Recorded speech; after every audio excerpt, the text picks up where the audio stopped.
Hi guys, మీకు ఒక చిన్న టిప్ ఇలా రండి. ఈ బ్లౌజ్ అనేది కస్టమర్ 800 రూపీస్ పెట్టేసి బొటిక్లో స్టిచ్ చేయించుకున్నారంట. మరి ప్రాబ్లం ఏంటని అనుకుంటున్నారండి? ప్రాబ్లం వచ్చేసి మనకు హ్యాండ్ కింది భాగంలో మనము క్లాత్ సరిపోకపోతే మనం అటాచ్ చేస్తాం కదండి. అదే ఈ చంక భాగంలో మనకు లావుగా ఉన్న వాళ్ళకు అతుకులు పడతాయి కదా, అక్కడ ఆ ప్లేస్లో తనకి అందులో నుండి థ్రెడ్స్ అనేటివి బయటకు వచ్చేసి అది పిక్లిపోయినట్టు ఇలా వచ్చింది చూడండి. దానికి రీజన్ ఏంటంటే మనం నార్మల్గా శారీస్లలో మనకు శారీస్కి వచ్చిన బ్లౌజెస్కి పట్టు వాటికి ఏంటంటే దారాలు ఇలా లాస్ట్వి ఊడిపోతూ ఉంటాయి. దానివల్ల ఇలాంటి ప్రాబ్లం అనేది వస్తుంటుంది. మనం అలాంటప్పుడు ఈ ప్రాబ్లం రాకుండా ఏం చేయాలో ఈ వీడియోలో చూద్దాం. దీనికి నేను ఏం చేశానంటే కుట్లు విప్పేసి ముందుగా ఎక్కడైతే ప్రాబ్లం ఉందో అక్కడ దారాలు ఎక్కువగా వచ్చిన దారాలు కట్ చేసేసి వాటిని ఒక టెన్షన్ మందం గ్యాప్ తోటి నేను స్టిచ్చింగ్ అనేది వేసుకున్నాను. స్టిచ్చింగ్ వేసుకున్నాక అది కూడా చిన్న కుట్టుతో స్టిచ్చింగ్ వేసి దానిపైన అనిగి కుట్టు అనేది వేసాను. అనిగి కుట్టు అంటే మనము స్టిచ్ చేసిన దాన్ని ఏదో ఒక వైపుగా మలిపేసి దానిపైన పైనుండి స్టిచ్ చేయడాన్ని అనిగి కుట్టు అంటాం మా సైడ్. సో అలా అనిగి కుట్టు వేసి దాన్ని నీట్గా థ్రెడ్ అనేది బయటకు రాకుండా 2 సైడ్స్ కూడా అలానే వేసాను చూడండి. ఇలా అనిగి కుట్టు వేయడం వల్ల బ్యాక్ సైడ్ థ్రెడ్స్ అనేటివి బయటకు వెళ్ళిపోకుండా దానిపైనుండే స్టిచ్ వస్తుంది. కాబట్టి మనకు ఏంటంటే ఇన్ కేస్ దారాలు ఊడిపోయినా కూడా మనకి ఎక్కడి వరకు ఉంటుందంటే మనం ఎక్కడైతే అనిగ కుట్టు వేస్తామో ఆ అనిగ కుట్టు వరకు మాత్రమే ఊడిపోతాయి. దాన్ని దాటి ఊడిపోయే ఛాన్సెస్ అనేవి చాలా తక్కువగా ఉంటాయి. సో ఇలా చేయడం వల్ల బ్లౌజ్ని ఎంత వాడినా కూడా ఎలాంటి ప్రాబ్లం అనేది రాదు.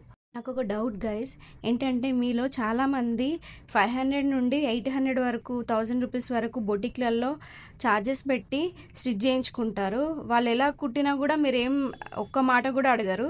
మరి అలాంటిది మనం ఇంటి దగ్గర కానీ ఇలా నార్మల్గా స్టిచ్ చేసే వాళ్ళు పర్ఫెక్ట్గా స్టిచ్ చేసే వాళ్ళ దగ్గర ఎందుకండి బార్గెనింగ్ చేస్తూ 150 కుట్టరా 200 కుట్టరా ఎందుకు అలా అడుగుతారు? నాకైతే అసలు అర్థం కాదండి. మీరు కూడా అలాంటి కస్టమర్స్తో సఫర్ అయి ఉంటే కనుక కామెంట్లో వేస్తని కామెంట్ చేయండి. చూడండి ఫైనల్ అవుట్పుట్ అనేది ఇలా వచ్చిందో నీట్గా.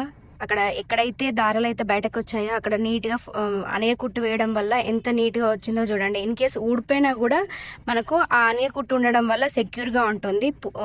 పూర్తిగా పికిలిపోయే ఛాన్సెస్ అనేవి చాలా తక్కువగా ఉంటాయి గైస్. ఈ బ్లౌజ్లో ఇంకొక ప్రాబ్లం కూడా ఉందండి. అదేంటంటే ఈ కట్ వర్క్ దగ్గర కార్నర్లో స్టిచ్చింగ్ అనేది చేయకపోవడం అండ్ పల్టాయించి కుట్టడం.